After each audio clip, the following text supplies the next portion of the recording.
La préservation et l'allègement des pressions sur la biodiversité marine est à portée de main de toute association.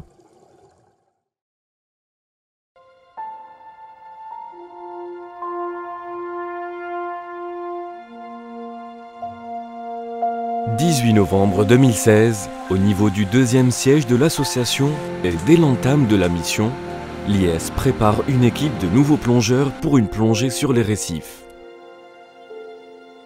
Une initiation indispensable pour faire connaître le projet, mais aussi pour assurer un suivi plus élargi à l'avenir.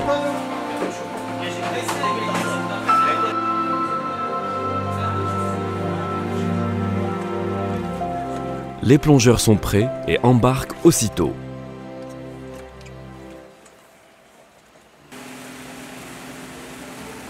Le temps du trajet, l'IS, aidé par un autre moniteur, explique le rôle des récifs dans la protection des écosystèmes marins et prépare les plongeurs pour cette étape d'observation périodique.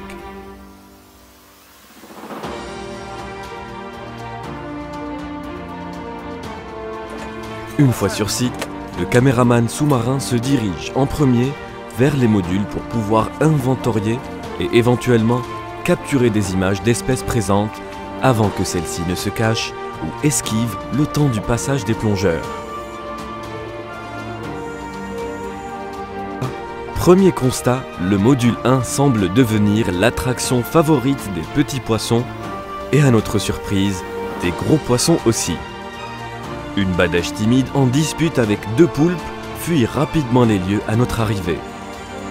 Est-ce que l'un de ces poulpes est Adèle, celui qui avait occupé le module 2 dès son installation? Pas sûr. Après 4 mois depuis la dernière mission, le récif semble plus recouvert en colonies et plus occupé. Une fois cette première inspection terminée, les jeunes plongeurs peuvent rejoindre le fond. Sous les directives de leur moniteur, ils s'approchent doucement du récif et cherchent à trouver le poulpe qui occupe pompeusement les lieux. Il est clair que ce genre de récif peut avoir un rôle pédagogique pour les nouveaux initiés, mais avec leur potentialité esthétique, ils permettent aussi d'alléger la pression des plongeurs sur des sites plus sensibles.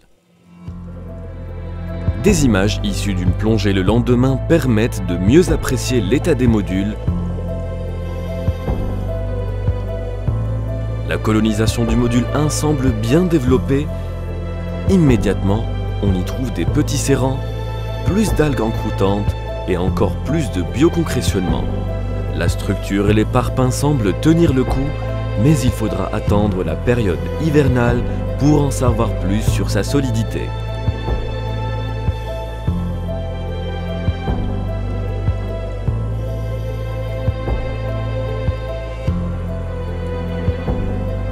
Pas loin, le module 2 semble moins peuplé. Il faut dire qu'avec une structure en métal récente et en partie envasée, le constat ne peut qu'être partiel. Même s'il est clair à la vue de ce baliste qu'un prédateur plus important occupe les lieux, cela pourrait être un denti ou un gros mérou. Il faudra quand même encore quelques mois pour voir les potentialités de cette forme de module.